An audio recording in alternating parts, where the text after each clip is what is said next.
Hi, welcome to Tutu's Kitchen. இன்னைக்கு Tutu's Kitchenல நம்ம அரிசி பருப்பு சாதம் எப்படி பண்றதுன்னு பார்க்கலாம். கோவைக்கு ஸ்பெஷலான டிஷ் இது.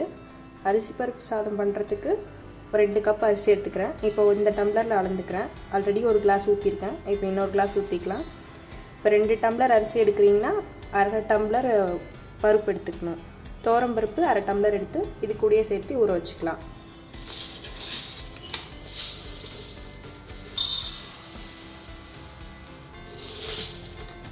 1/2 டம்ளர் பருப்பு எடுத்துருக்கேன். அதையும் இது கூட சேர்த்து ஃபஸ்ட்டு அரிசியை ஊற வச்சிடலாம்.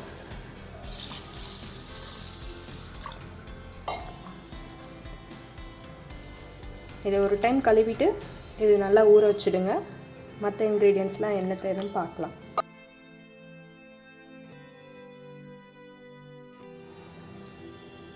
அரிசி பருப்பு ஊற வச்சாச்சு. இப்போ மற்ற தேவையான இன்க்ரீடியன்ட்ஸில் பார்த்துடலாம்.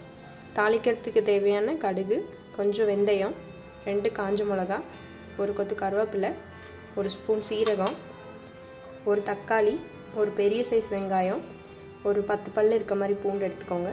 தேவையான அளவு மஞ்சள், ஒரு 1/2 டீஸ்பூன் மிளகாத்தூள். மிளகாத்தூள் ஆப்ஷனல்னால் உங்கள் காரத்துக்கு தகுந்த மாதிரி. ஆல்ரெடி 2 மிளகா போடுறோம். காரம் பத்தலைன்னா மிளகாத்தூள் யூஸ் பண்ணிக்கோங்க. இப்போ வாங்க எப்படி பண்ணுறதுன்னு பார்க்கலாம்.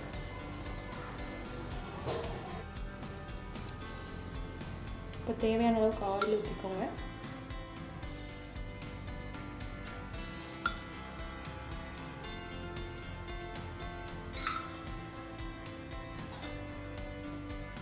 இப்போ ஆயில் ஹீட் ஆனதும் கடுகும் வெந்தயம் போட்டுக்கலாம்.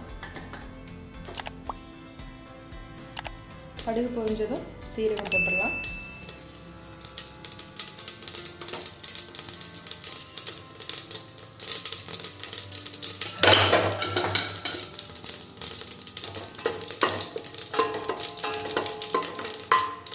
அது கூடயே மிளகா,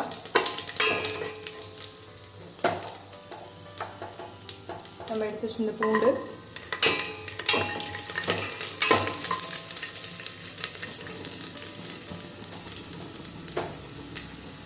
ஆனியன், பூண்டு வெங்காயம் நல்லா வதக்கிற அளவுக்கு வதக்கிக்கோங்க. கலர் சேஞ்ச் ஆகணும். வெங்காயம் நல்லா வதக்கிக்கோங்க.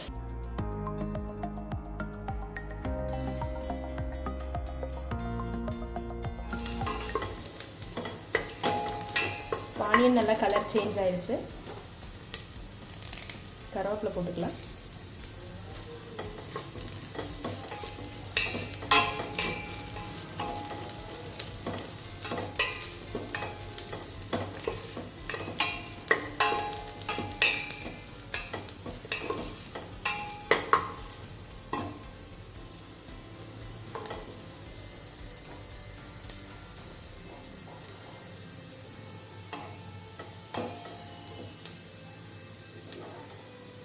இப்போ தக்காளி போட்டுக்கலாம்.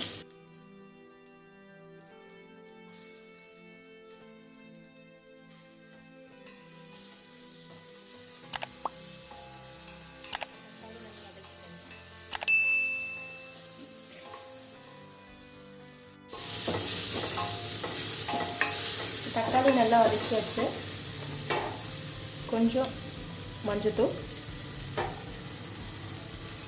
மிளகாத்தூள், இதுக்கு தேவையான அளவு உப்பு,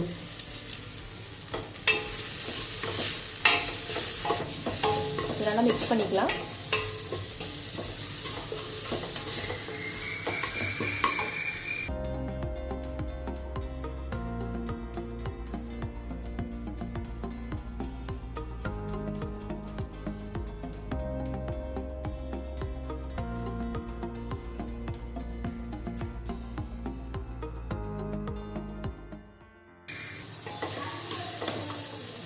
அவ்வளோதான். நான் 5 டம்ளர் தண்ணி மெஷர் பண்ணி வச்சுருக்கேன். அது ஊற்றிக்கலாம்.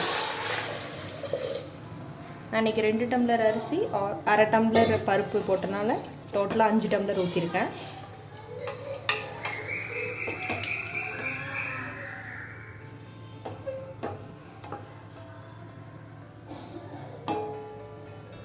உங்கள் வீட்டில் நீங்கள் யூஸ் பண்ணுற அரிசி அதை பொறுத்து தண்ணி மெஷர்மெண்ட் பார்த்துக்கோங்க.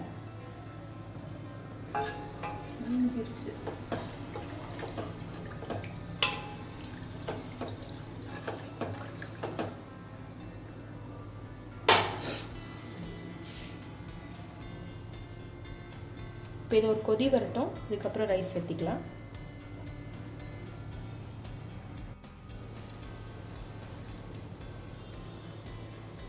இப்போ இது ஒரு கொதி வந்துருச்சு. இந்த ஸ்டேஜில் நீங்கள் உப்பு செக் பண்ணிக்கலாம். செக் பண்ணிட்டு அரிசியை சேர்த்துற வேண்டியதான்.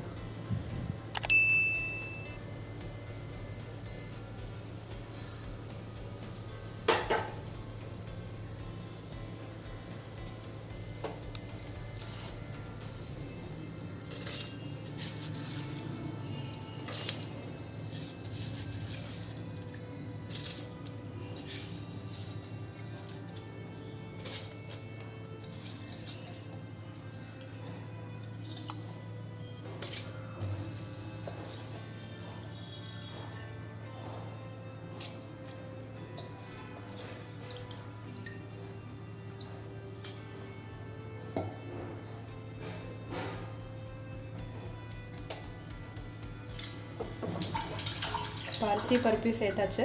இதை நல்லா கலரி விட்டுட்டு இப்போ இது கூட ஒரு ஸ்பூன் ஆயில் விட்டுக்கோங்க.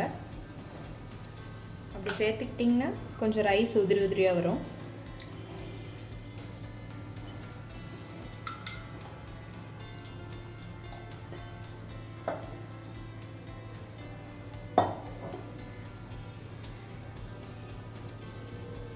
இப்போ குக்கர் மூடி ஒரு 3 விசில் வச்சிடலாம்.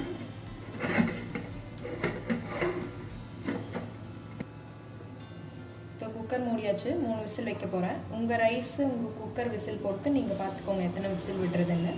இங்கே வந்து நான் 3 விசில் விட போகிறேன் இன்றைக்கி. மூடி வச்சாச்சு. இப்போ 3 விசில் வந்த பின்னாடி ஓப்பன் பண்ணி காமிச்சிருக்க பாருங்கள்.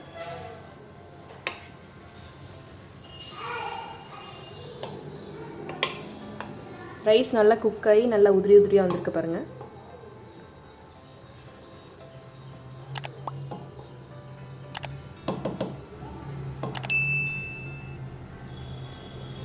அவ்வளோதான், அரிசி பருப்பு சாதம் ரெடி. நீங்களும் இந்த டிஷ்ஷை வீட்டில் பண்ணி பாருங்கள். பண்ணிவிட்டு கமெண்ட்டில் சொல்லுங்கள் எனக்கு. தேங்க்யூ. இந்த வீடியோ யூஸ்ஃபுல்லாக இருக்கும் நம்புகிறேன். தொடர்ந்து நம்ம சேனலை சப்போர்ட் பண்ணுங்கள். உங்கள் டவுட்ஸை கமெண்ட்டில் கேளுங்க. டுட்டூஸ் கிச்சனை லைக் பண்ணுங்கள், ஃப்ரெண்ட்ஸ் அண்ட் ஃபேமிலிக்கு ஷேர் பண்ணுங்கள், அப்படியே சப்ஸ்கிரைப் பண்ணிக்கோங்க.